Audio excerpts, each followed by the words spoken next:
व्याख्याताय तोत्रवेत्र एकपाणये ज्ञानमुद्राय कृष्णाय गीतामृतदुहे नमः. Hare Krishna. Welcome back to our Bhagavad Gita Bhakti Shastri course. We are in the 17th chapter of the Bhagavad Gita. We discussed in our previous class about in the section 17.4 about how different people in different modes worship different gods and different conceptions. So we discussed about Panchopasana, we discussed about ghosts also within that. Now let us look to the next section. Here's a quick overview of the various sections. So now we'll look at demoniac austerity first, and then we'll go on to understanding the three modes based on their external characteristics. So now, when Krishna talks about the three modes, the focus is on understanding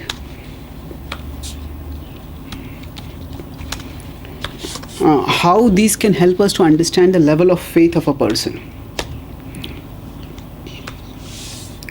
So here, let's look at this was Shastri vihitam ghoram tapyante ye tapojanaha dambhankar samyuktaha kamarag balanvitaha karshayantah sharirastham bhutagramam chetasaha mam chaivantah sharirastham tan vidya sura nishchayan. So ashastra vihitam ghoram, ashastra vihitam, that means that which is not talked about in the scriptures. Ghoram is that which is dreadful, harmful to others. Prabhupada translates tapyante ye tapojanaha, those people who do austerity of this kind. Dambhankar samyuktaha, and what is the nature of their austerity? It's filled with arrogance and pride. Dambhankar samyukta, and they are motivated by kamarag balanvitaha, by desire and attachment. Karshayantah sharirastham, karshayantaha, they torture themselves. Bhutagramam achetasaha, bhutagramam, the body that is made up of material elements. Achetasaha, achetasaha means the consciousness is misdirected, is not directed towards spiritual reality, it is misdirected. And then whom do they trouble? Karshayantah mam chaivantah sharirastham, so they torment not only themselves but they torment me also. Krishna says mam chaivantah sharirastham, they torment me too. And tan vidya sura nishchayan, they are definitely asuras.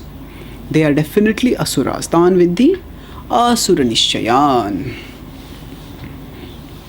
So when they talk in this way, tan vidya asura nishchayan, what is the important point? They're definitely asuras. Now why is Krishna talking about demons in this chapter, which is not about the demoniac nature? Krishna has already talked about demoniac nature in the previous chapter. So he is giving a context for the discussion. So Arjuna's question was, those who have faith but not in scripture, what happens to them? Krishna described that we have to understand it, their faith level based on the three modes. They are in one of the three modes. Now Krishna is starting this discussion by going to the bottom of the scale of reference. So within the scale of reference, what is at the bottom is the people who are completely misdirected in their thought process, in their lifestyle, in their even conceptions of religion. Rather than understanding religion as an approach to God, they think of a religion as an approach to their own ego. And yeah, of course everyone has an ego in this world, and most people are not trying even to purify their ego. But these people are extreme even in their obsession with the ego, that they are, for the sake of ego, ready to even torment themselves, torture themselves. Mam chaivantah sharirastham. So now, what does self-torture here refer to? Sometimes some people think that any form of self-control itself is self-torture. For example, if somebody is abstaining from food for the sake of fasting. So some people think that itself is self-torture. No, it may be self-torture if there is no purpose to it, if there is no positive purpose to it. Definitely, if it is meant for, say, spiritual realization, then that's not self-torture. That is the way to self-transcendence. Now we go beyond ourselves by this. We don't get into self-torture, we go beyond to self-transcendence. And then, further than that, the important point is that we need to move forward in our spiritual life, and moving along any path requires making choices. So for example, if I am at a particular place and two roads going to different directions, then when I choose one road, then naturally I am giving up the other road. So making a choice involves making a sacrifice, and that is what is required all the time. In fact, not making a choice also involves a sacrifice, although I may not think of it that way. That means, how is that? That means when I think about how I will do a particular thing, or I decide not to do a particular thing, then what is happening? I'm staying akimbo, I'm staying undecided. And indecision is also a decision, then usually it is not the best decision. That means if somebody is undecided whether I should practice spiritual life or not, and because of being undecided, the person doesn't practice spiritual life, then that itself involves a sacrifice. That the sacrifice is that person is losing the opportunity to practice spiritual life. So indecision is also a decision, and it is rarely the best decision. So every choice involves making a sacrifice, and when we make a choice based on scriptural understanding for a higher spiritual purpose, that choice and that sacrifice are auspicious for us. But when a person ashastra vihitam ghoram, when a person does not follow Shastra and acts in ways that are harmful to others, then such sacrifice is definitely not glorious. Such sacrifice is unfortunate. Such sacrifice backfires on the person. Why it backfires? Because such sacrifice doesn't lead to that person's steady, progressive spiritual advancement. So, such sacrifice leads to the entanglement of the person in further bodily consciousness, and not only in bodily consciousness but further in self-centeredness, which is even self-defeating and self-destructive. So for example, some people do self-flagellation. Self-flagellation means beating oneself with whips. Now that is extreme form of austerity. Some people, when they want to shave, they pluck out their hair from the body.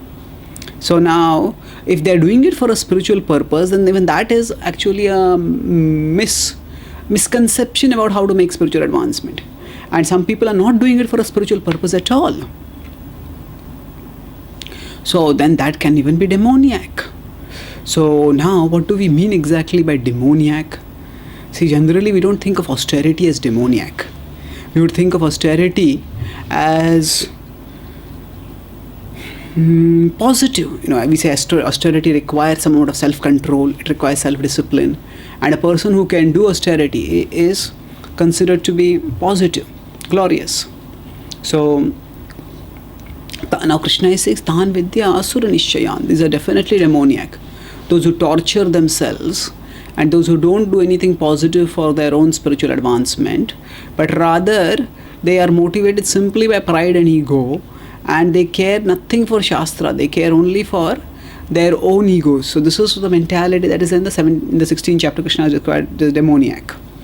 Now in the Ramayana, there is a incident which is often framed in casteist terms and talked about as caste discrimination.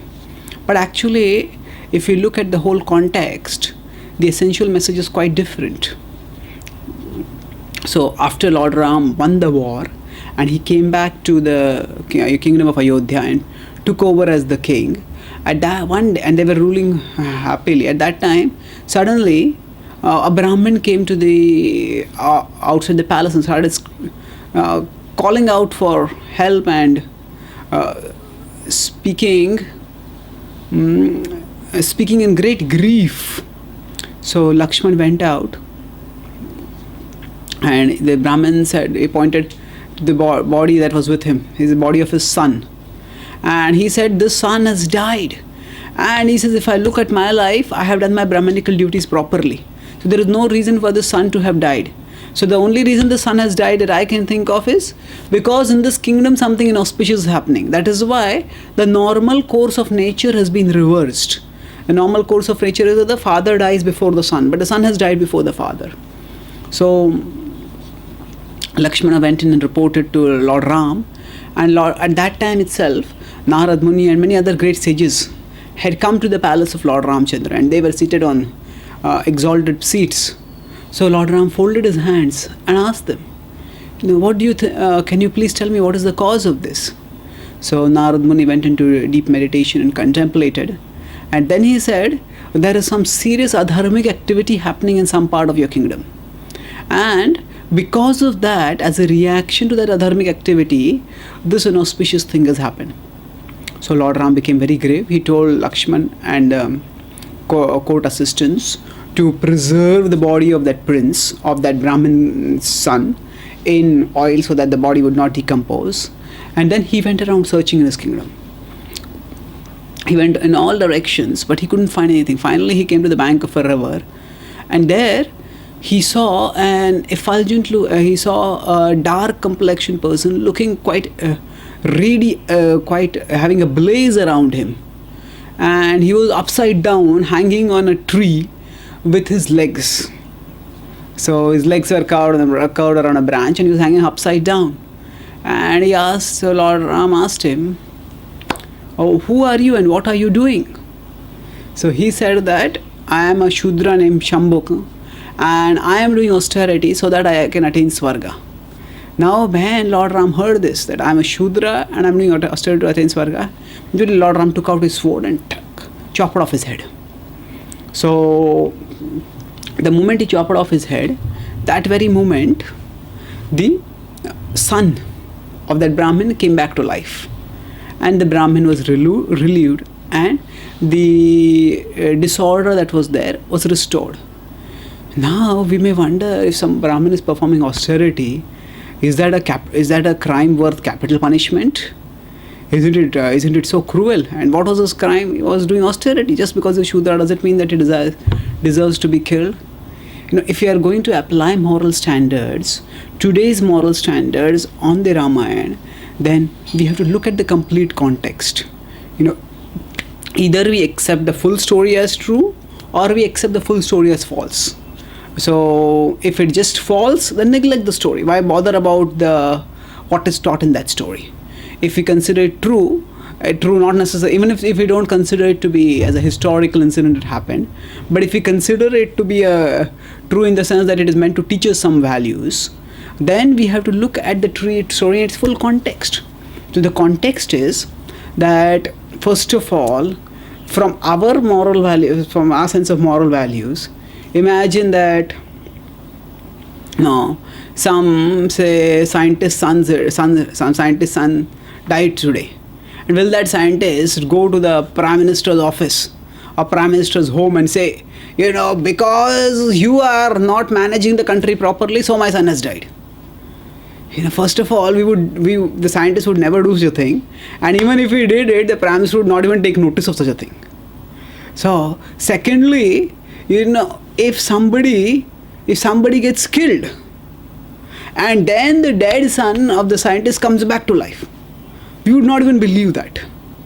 So the fact that the Ramayana connects the death of someone with mismanagement in the system, in the government, and then connects the death of the Shudra, of Shambhuka, with the revival of the Brahmin's son, indicates that there are forces involved over here which are unfamiliar to us, which are even incomprehensible to us. So what are these forces? These forces actually there are subtle laws of dharma and karma that apply, and which we don't know about.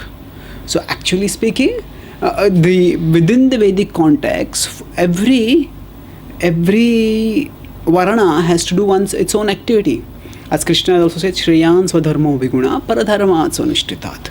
It's better to do one's own dharma and to be destroyed, to die while doing one's own dharma, than to do somebody else's dharma. perfectly also. So dharme nidhanam shreyo paradharma bhayavaha. So Krishna talks about this, and the idea here is what basically this world is like a hospital, and different people are infected by different diseases, and everybody needs to take a treatment by which they will be cured. So what is that treatment? That treatment varies from person to person, but that treatment has to be taken by whoever the person may be. Different treatment for different people, and whatever is my treatment, I have to take that.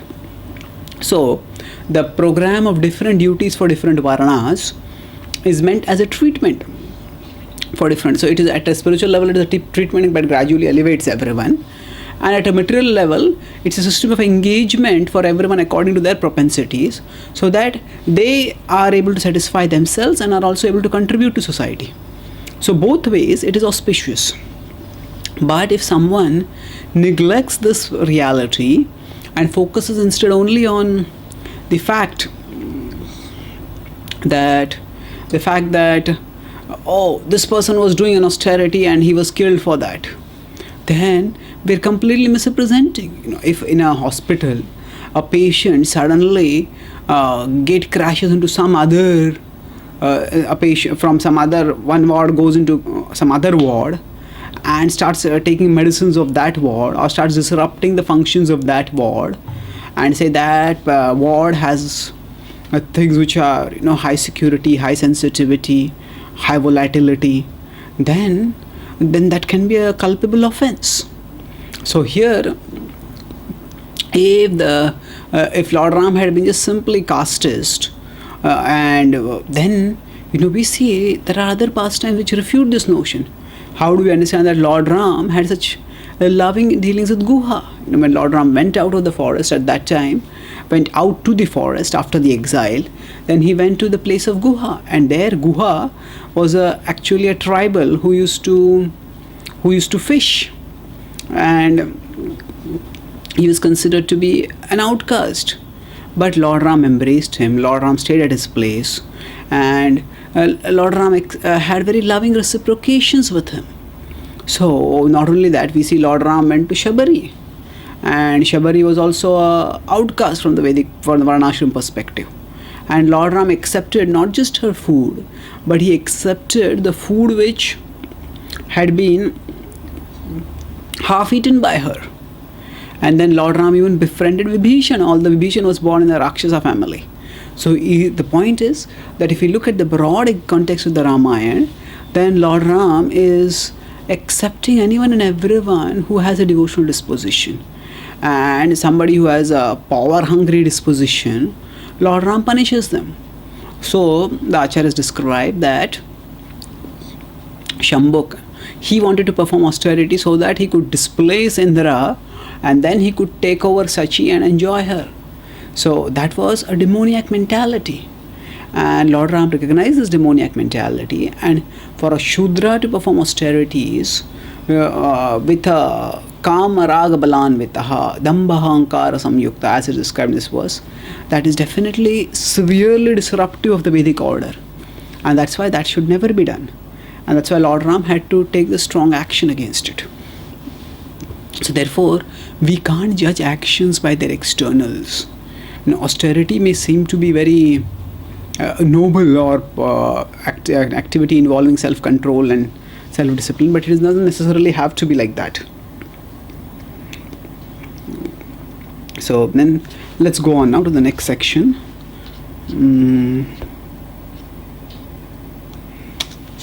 Now we start with a discussion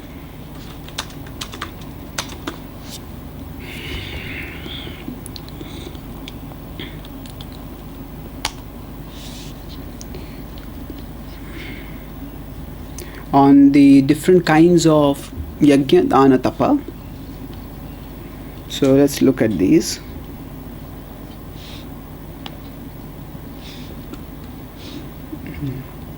So here, why is Krishna discussing about this? Krishna is, as I said, is giving the bottom reference for everyone else. The bottom reference means that these are, when we want to talk about the faithful and the faithless, what he has to look for is those who are, he starts by talking about those who are right at the bottom. And then he will elaborate on this point by telling further how people who are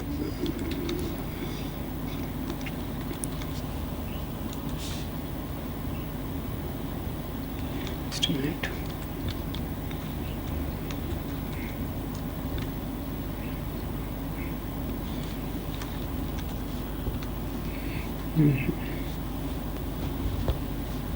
So just a minute, kindly excuse me.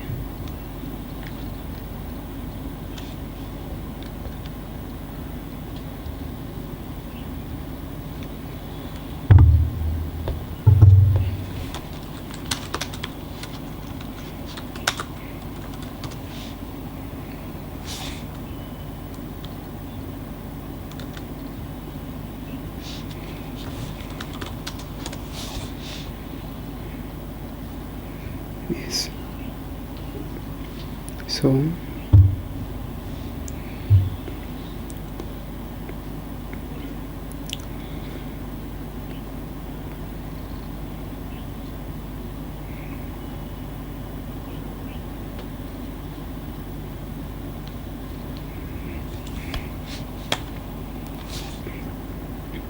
आहारस्त्वपि सर्वस्य त्रिविधो भवति प्रियः यज्ञस्तपस्तथा दानं तेषां भेदमिमं शृणु.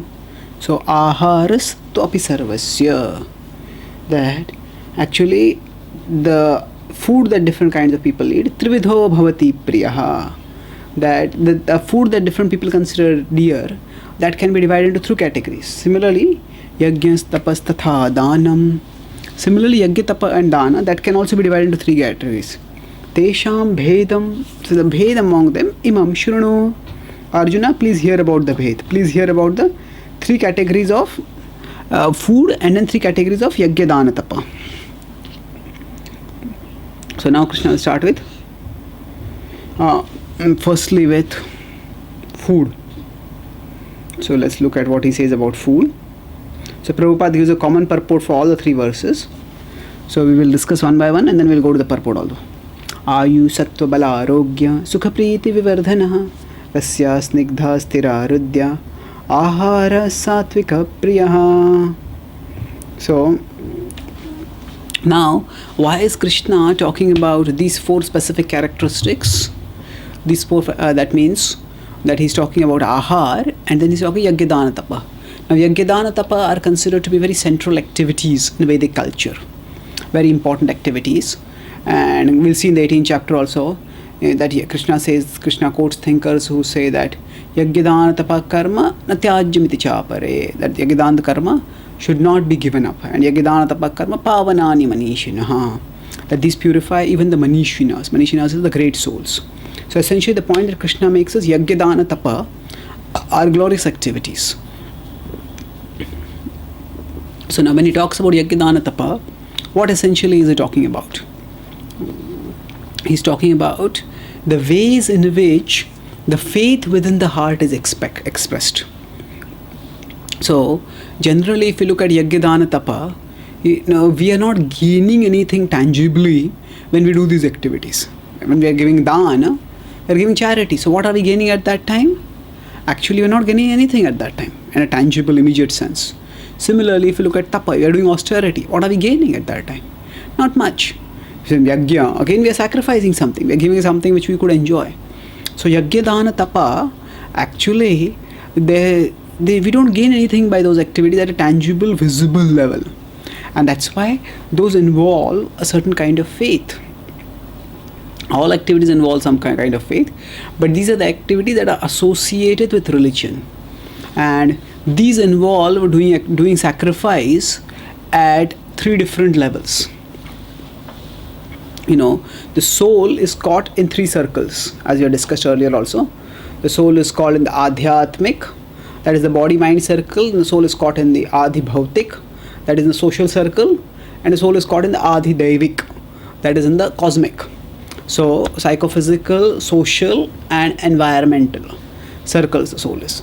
And wherever we are placed, we have obligations to those situations in which we are placed. Whoever gives us anything, we become obligated to that person and we are expected to return something to that person. So how do we do that? We do that by doing something for them. So as far as our body is concerned, we are using this body for dharma. So then we are expected to do something for the body. So we sacrifice by doing tapa. So austerity is for the Adi Bhautik circle. Adi Atmic circle. Then dana is for other living beings. Soul is in these three concentric, more and more expanding circles. For the first circle, there is tapa. For the second circle, there is dana. So we take so many things from different people at different times, and we are expected to give something in return. So that is charity. And beyond that, the last circle is yajna, dana, tapa, yajna. So yajna is where we are sacrificing to the gods. So what we take from the gods, we have to, we are taking, what are we taking? We may think that the gods, I don't even believe that they exist. How are they giving me anything? But the point is, they are giving a lot to us. How are they giving? They are giving through the medium of universal utilities.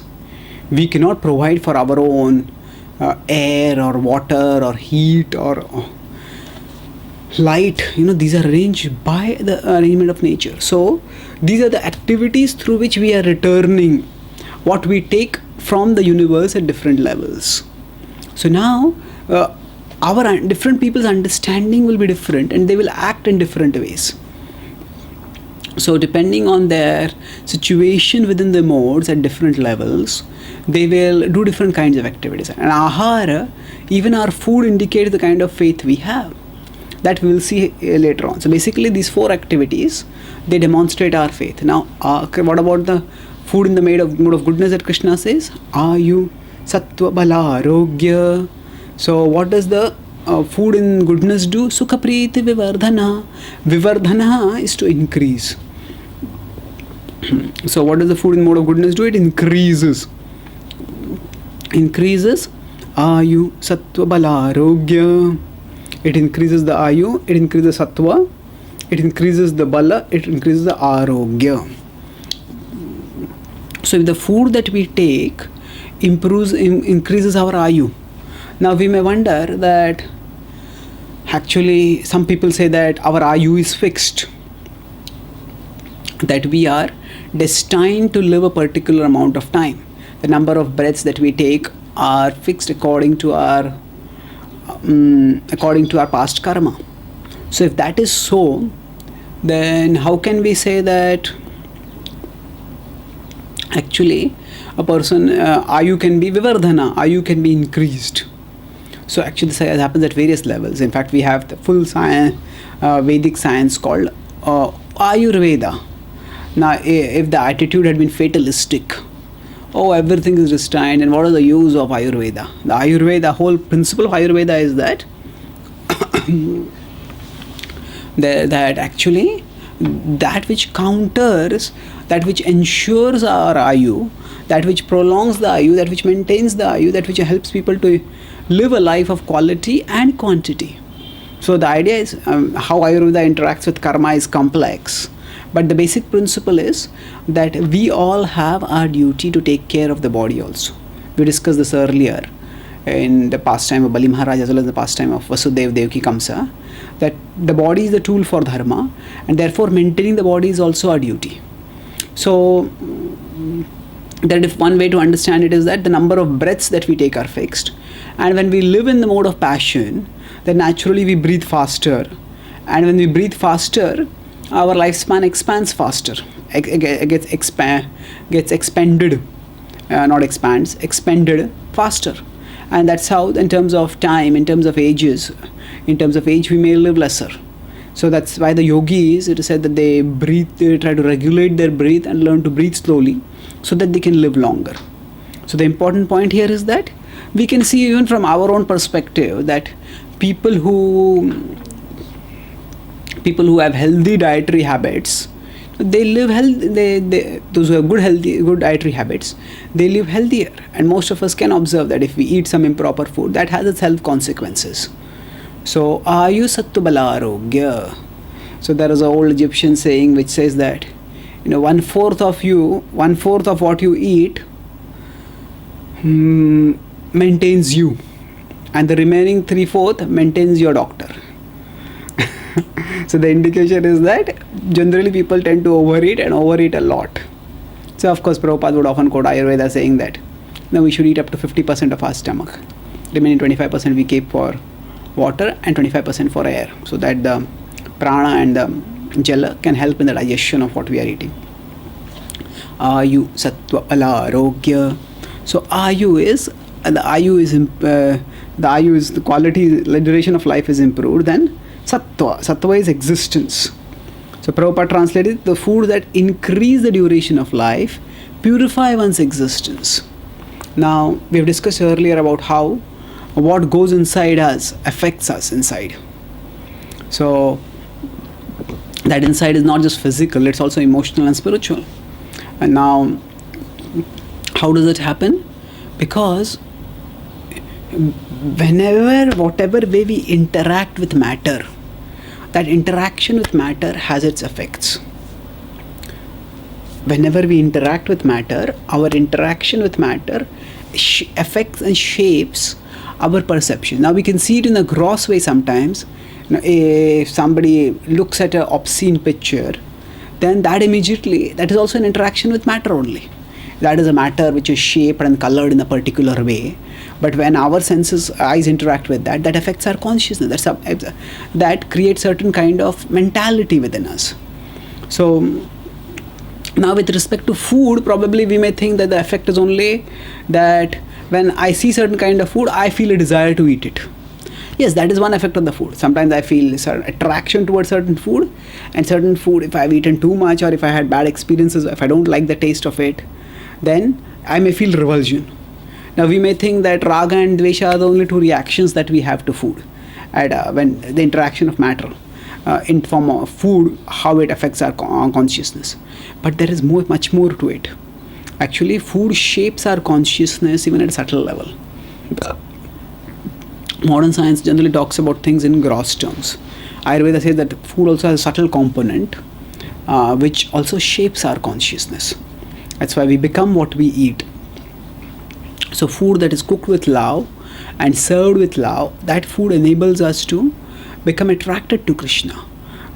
Food that is cooked with love for Krishna and served with a devotional disposition towards Krishna, that increases our attraction to Chaitanya Mahaprabhu talks about this in Chaitanya Charitamrita. Vishair anna khaile dushta hai man. That Vishair anna khaile, if we eat the food that is cooked by karmis, then dushta hai man. The mind becomes wicked. Wicked means that it starts thinking of self-centered desires in a excessive or even exclusive way. And such a dushta haliman nahi Krishna smaran. Then with such a mind we cannot think about Krishna. So the food that we eat can purify us if it is properly made. And Krishna talks about food in the mode of goodness, that itself is purifying. In general, nirmalatvat, we discussed that one of the characteristics of the mode of goodness is it is purifying. That was what we discussed in the 14th chapter. So nirmalatvat, purifying. Now beyond that purifying effect of the food is further something higher, which comes in the mode of goodness. Actually, the mode of goodness itself is what is happening. We are not getting any further contaminations, but we are getting more and more situated in the mode of goodness by taking that food. But higher than goodness is transcendence. When we offer prasad to Krishna and take that prasad, at that time that prasad is transcendental. And that enables us to also transcend the modes, become free from karma, and become more and more attracted to Krishna. Ayu sattva bala arogya. And the food gives us energy. When we eat, if we overeat, then after eating we feel like we feel so loaded that we feel we can't do anything. But otherwise we can do a lot. Then arogya is health. We get health by doing our activities. Our health improves. And then sukhapriti vivardhana. So these are at the level of so ayu sattva bala arogya. Sukhapriti vivardhana. Sukhapriti vivardhana also talks about emotional effects. Sukha is, we feel happy. Priti, yes, this is nice. Vivardhana, sukhapriti vivardhana. So happiness and satisfaction. Yes, this was good. I like it. Thank you. Sukhapriti vivardhana. Generally, if we take food in the mode of passion, then rather than feeling satisfied, we actually feel agitated. more, more, more, more. We just feel like craving for more and more and more. We never feel satisfied by the food in the mode of passion. So, rasya snigdha sthira ridya. And what kind of food is rasya snigdha sthira ridya? Rasya is juicy, snigdha is fatty, enduring, ridya, sthira and ridya is pleasing to the heart. So, ahara satvika priya. So, ahara satvika priya. Such is the food in the mode of goodness. So, let's look at what Srila Prabhupada says further. Prabhupada writes classically, the purpose of food is to increase the duration of life, purify the mind, and aid bodily strength. So, that is Ayu Sattva Bala Arogya. And then Prabhupada gives an analysis of different kinds of food, and he talks about snigdha, fatty. What does fatty mean? It doesn't meat. Prabhupada says animal fat is available in the form of milk, which is the most wonderful of all foods. So fatty food doesn't necessarily have to refer to animal fat. Animal fat is tamasic food. And Prabhupada writes, slaughter is the way of subhumans. Now some people may say that actually slaughter was happening in the past also. Yes, it was happening, but that was not the norm. And yes, there were hunters at times and there were butchers also. But the point was they were not organized and brutalized. They would not brutalize animals lifelong as it happens today.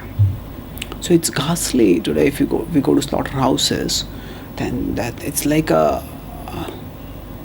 it's an industry of monstrous insensitivity, where millions of animals are forced to lead a life of insufferable torture, and then they are killed. It's extremely brutal. Sometimes then when the hens are people might eat hens, but then people might eat chickens. But in the slaughterhouses, say hundreds of hens are kept in one small constricted area, and because these hens are so frustrated in this crowded, they don't have any fresh air, they don't have any space to move around. So in their agony and their misery, they often peck at each other.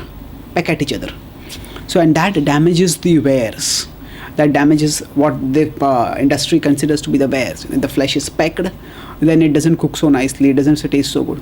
So what is done is, before these hens are put into the hen sheds, while they are alive and while they are conscious, they are caught and their beaks are ripped apart.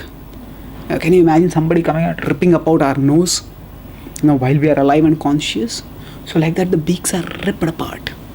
It's brutal to an extreme degree, and they're not even given any painkillers, and they just have to live like that. And this is just one of the terrible things.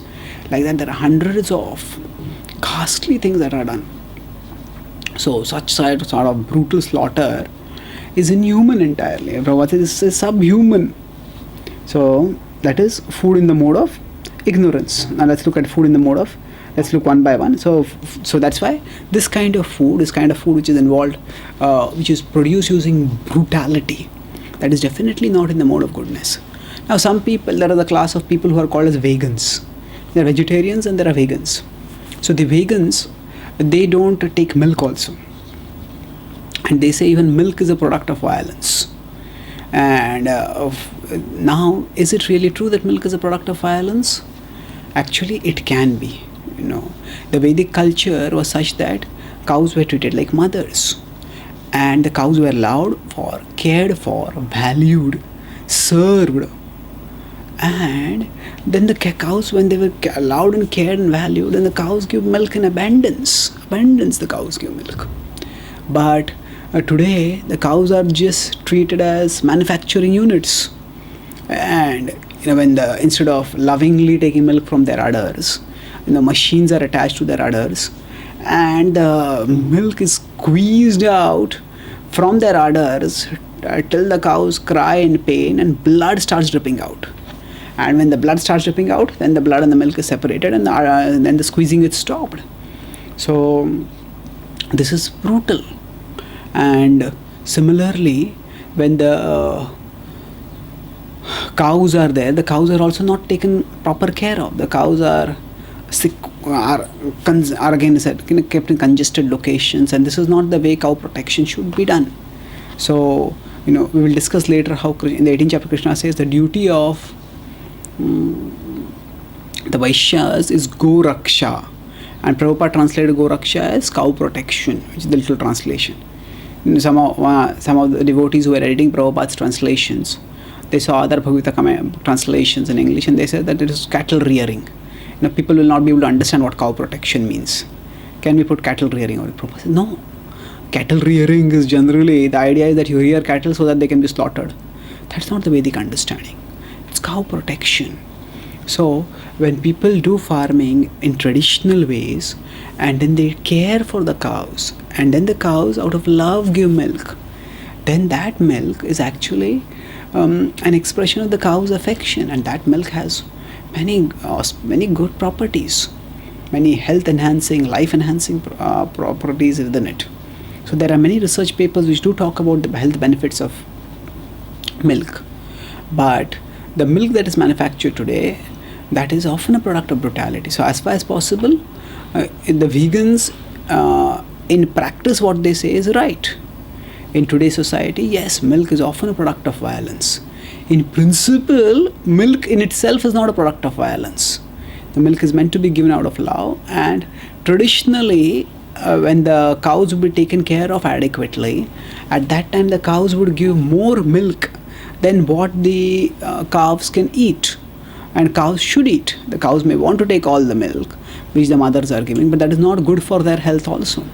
So the calves are given a little bit of the milk, and after that the calves are weaned, and gradually they are trained to take other kinds of food also.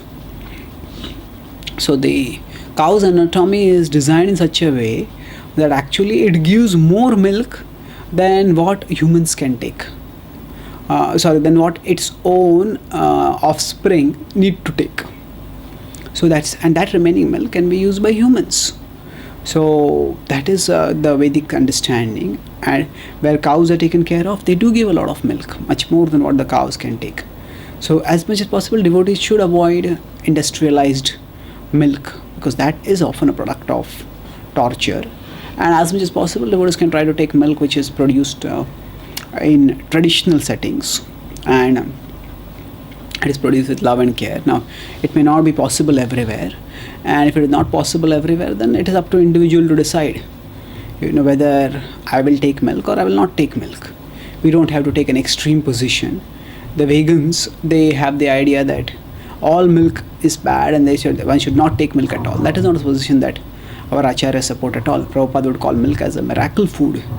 But at the same time, Prabhupada also did not appreciate taking too much milk. Prabhupada said, excess of anything often becomes passion.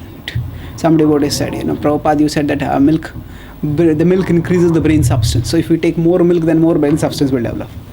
Prabhupada said, no, you have to have basic brain substance to understand how much milk we should take. And if you take too much milk, it can also become passionate. It can, apart from having digestive ill effects, it can also be passionate.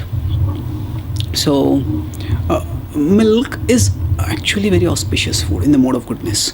But we have to see whether it is produced in the mode of goodness, or it is produced and manufactured and marketed using practices that are very tamasic, unfortunately. And that is the discrimination is required according to time, place and circumstance for each devotee. Now let's look at the mode of food in the mode of passion.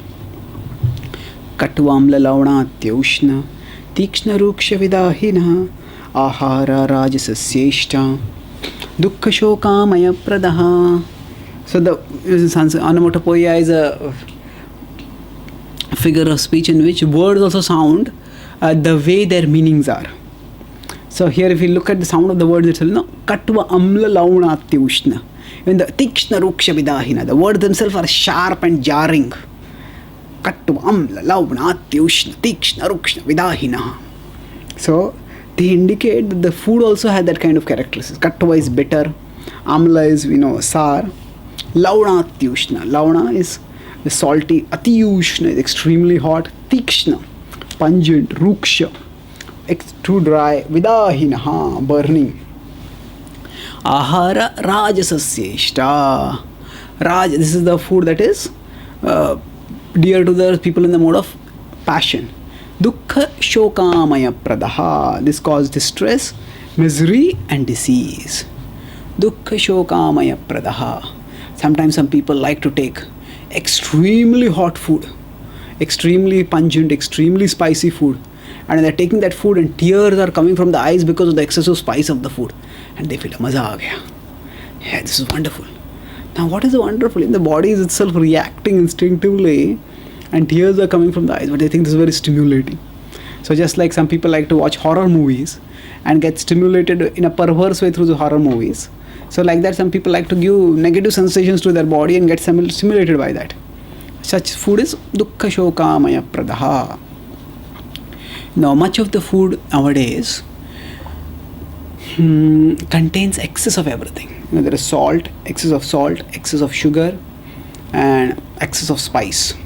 So these are all important things, but in any of them become excess, they can harm the person, harm people a lot. So in the past, food was never so much of a processing industry. Food was never, yes, there were hotels where food and things would be served. In the Vedic culture, Prabhupada would say that food was always given in charity. But even if if we don't go back so much to the past, food was served, and it was never made into an industry. Once things become industrialized, then often the industrialization takes out the human element. It dehumanizes things. So in order to sell food more and make more profits, what people do is that they put in too much salt or too much sugar, anything that will make people taste it better. And the kind of effects that this may have, people don't think about it too much. And that's why many times the fast food that we take nowadays, it may taste good, but it is actually extreme. Many of the fast food items are not at all nutritious for the body, and not at all good for the health in the long run. And one of the biggest problems that is coming up nowadays is obesity. And obesity comes not just because of eating too much, but also eating wrong kinds of food. When we eat food that is excessively fatty, then even a little of that food can cause far greater fat than an excess of other kinds of food. So in passion, a person eats in such a way that dukkha shokamaya pradha. Obesity is nowadays becoming one of the world's big leading causes of avoidable death. So it's tragic. There are millions of people who are starving and who don't get enough food to eat, but there are millions of people who are dying because of eating too much. But this is the character. This is the tragic result of the mode of passion. So dukkha shokamaya pradaha. Then yatayamam gatarasam puti paryushitam cha yad uchishtam apicha medhyam bhojanam tamasa priyam. So bhojanam tamasa priyam. What is the kind of food that is pure, pleasing to the tamasic people? Yatayamam. That food has been cooked and stored for a long time. Gatarasam. And the juice within it has gone away. Puti paryushitam chayat. That which is foul smelling, that which is decomposed. Uchishtam apichamedhyam. Uchishta means if somebody else has eaten it, at that time to eat that food, the uchishta of the spiritual master is considered auspicious. But uchishta of other people is somebody else's remnants is not considered auspicious. It's considered tamasi actually. Chamedhyam, food that is untouchable. So these are the kind of food which are in the mode of ignorance, and one should avoid these kind of foods.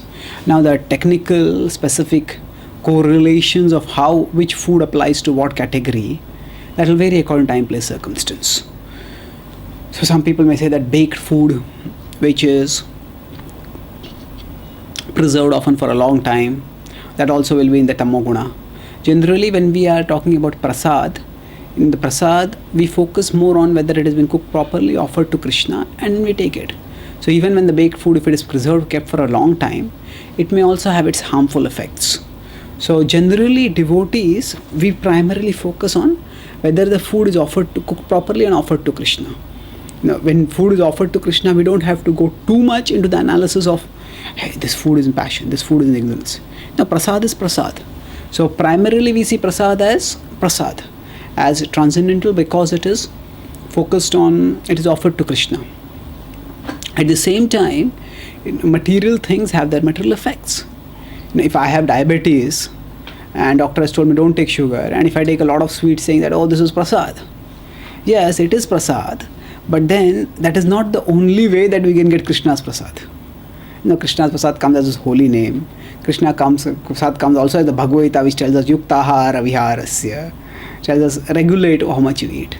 So we have to use our intelligence and our common sense to understand what we should eat. So in today's society, some people may be living in such a way that, say, devotees have to travel.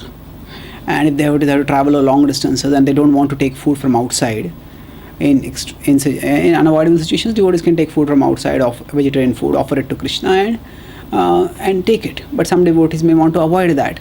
Then they have to carry food with them. So, if we have this idea, yata yamam, Prabhupada gives the example, that food that is cooked 3 hours before being eaten. So, yata yamam. Now, if we go into extreme points, then we may say, oh, this food is tamasic. No, but if it is prasad, it's better than food that is taken from outside. And if we have made the items in such a way that they can be preserved for a long time, then we understand the Vedic standards. At the same time, we also understand that we live in a society where not all the standards can be followed. So we have to ensure that the spiritual principle gets a higher priority than the material principle. The spiritual principle is that food should be offered to Krishna. And if we can get food items that stay for a long time and they don't get spoiled from the material point of view, and if they are offered to Krishna, then taking those food items is desirable as compared to taking food from outside and offering to Krishna. And of course, if it is prasad, that is fine. Then we can take food also. But in general, devotees focus more on food, whether food is prasad or not prasad, and not so much on whether it is sattvic, rajasic, tamasic. We can think about that also, and we should, but that is a subordinate consideration. The primary consideration is whether the food is prasad or not. And Prabhupada also concludes he gives an analysis of the purports of the 3 modes, but then he concludes to make food antiseptic, eatable and palatable. For all persons, one should offer food to the Supreme Personality. Why antiseptic? Antiseptic because the karmic contamination will no longer be there. And eatable means actually it is worthy of human beings for eating. Palatable means actually Chaitanya Mahaprabhu would say that the Lord Krishna's saliva is there on the prasadam, and that's why it tastes special. Many people wonder how prasad tastes so good. There is this mystical explanation for that also. Now Krishna will start talking about sacrifices. So he's talking about ahara, yajna, dana, tapa he will talk. So now he'll talk about the next elements in it. Afala kankshibhir yajno vididishto yajyate yashtavyameveti manaha samadhaya sasatvikaha. So afala kankshibhir yajno, when without hankering for the result, afala akankshibhir, without being constantly bothered about the result, one does yajna. And vididishto yajyate. Vididishto means this is what is expected of me. This is what is given in vidhi. This is what is vidhi is scripture. So this is what the scripture has told me to. Yajyate. One who does the worship. And with what? Yashtavyameveti mana. Yashtavya means this is what I am expected to do. So samadhaya sasatvikaha. Samadhaya means one who fixes the mind in this way. So the whole idea is that 3 modes affect us much more internally than externally. Externally, definitely the effects are there, but now Krishna is taking things really deep. Generally, you would think of, say, somebody drinking alcohol, that's in tamoguna. Somebody going for sensuality, in terms of, say, promiscuous relationships or excessive sexuality, and that is all in the mode of, say, passion. Of course, passion degenerates in ignorance also. So these are definitely true. But now Krishna is talking about Arjuna's question was not about that kind of passion or ignorance. Arjuna's question started with Yah Shastra Vidhi Mutsrajya Jante Shraddhayanvitaha. People who do Shraddhayanvita, who have faith and who worship with faith. But the faith is non-scriptural. So that means they are doing some kind of religious activities. So now Krishna is talking, that means even if people do yajna, we would think yajna to be a good activity. But Krishna is saying yajna also has to be seen whether it is good or not, depending on the modes in which it is done. So if somebody is doing it selflessly, understanding this is what scripture tells me to do, and if I do it, I'll become purified and elevated. So there is no motivation of immediate material gain in it. Then Ishtavyameveti manha. One doesn't not motivate material gain, that is sacrifice in the mode of goodness. And Prabhupada explains in the purport how people think that dharma is for artha. Everything, there's no use to going to temple just to worship God, but worship for economic benefit is not recommended in the scriptural injunctions. So dharma is not just for artha. Artha is one of the aspects, but dharma leads to artha, kama and moksha. And moksha is the most important aspect. And moksha also is not selfish. It's what we want to go beyond moksha to prema. So that selflessness is considered as good. It's in goodness. But on the other hand, if somebody is doing it for the results only, abhisandhayatu phalam dambhartham api chaiva yat ijjate bharata sreshta tam yagyam vidhi rajasam. So abhisandhayatu phalam, when one is attached to the fruits. Abhisandhaya, that is attached. Dambhartham api chaiva yat, dambha artham, out of dambha, out of attachment, api chaiva yat. So out of dambha one does it, ijjate bharata sreshta. So O bharata sreshta, if one does worship with that, one is, that means, see, there are two aspects to this. Tam yagyam vidhi rajasam. So there is attachment to the result and there is attachment to doership. So one wants the result. Abhisandhayatu phalam. Yes, I should get the result. And along with that, dhambatam. Just see how much yajna I am doing. How pious I am, how punyaman I am. And everybody should know how punyaman I am. So this kind of attachment to both the material result and material doership, this is in the mode of passion. Dambhartham api chaiva yat. So we have discussed earlier also this kind of charity, which is more, and when people are doing this, not just charity, but we discuss about charity in the 16th chapter in the 15th verse. Yakshe dasyami modishya ityagyana vimohitaha. Yakshe, one does yagya, dasyami, one gives charity. Modishya, one thinks, oh, I am so great. So ityagyana vimohita, Krishna says, these people are deluded by ignorance. So the idea is, if I think that I am the doer, and if I think I am getting the result, then actually I am simply material consciousness. So I am motivated by the same idea of getting the material results of eating, sleeping, mating, defending, getting them in a better way through religion, and that is not really anything glorious. Tam yagyam vidhirajasam. And then Krishna talks about sacrifice in the mode of ignorance.